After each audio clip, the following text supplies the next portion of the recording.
After weeks of stay-at-home orders, hundreds flocked to the reopened beaches in Jacksonville, Florida.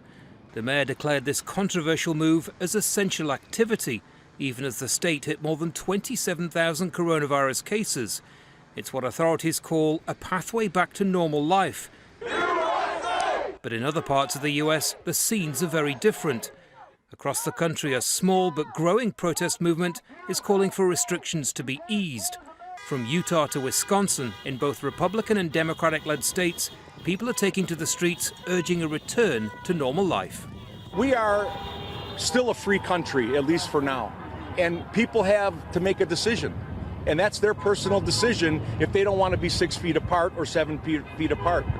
I can't dictate that to them.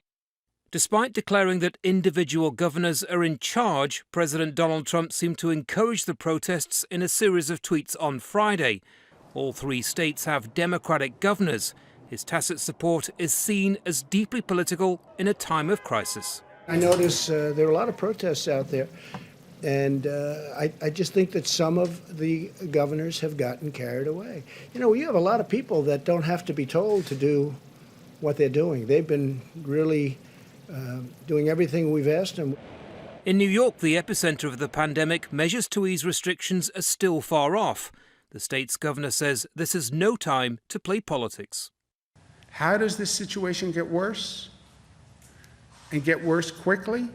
If you politicize all that emotion. We cannot go there. That's why I work so hard. When anyone raises any political agenda to me, I work so hard to distance myself from it. Some states are beginning to ease restrictions. Many are still battling the coronavirus and testing is in short supply. The desire to get back to some kind of normal is clear. The careful approach to doing so vital. Thank you all very much. In a nation divided, it was perhaps inevitable that politics would play a part, no matter what challenges lay ahead.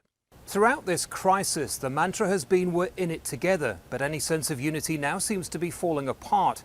Conservatives believe the cure is worse than the disease. Others that there needs to be a more science-based approach. The fact remains many states are yet to peak in their coronavirus cases. The decisions governors make now will be crucial, but that hasn't stopped some trying to score political points.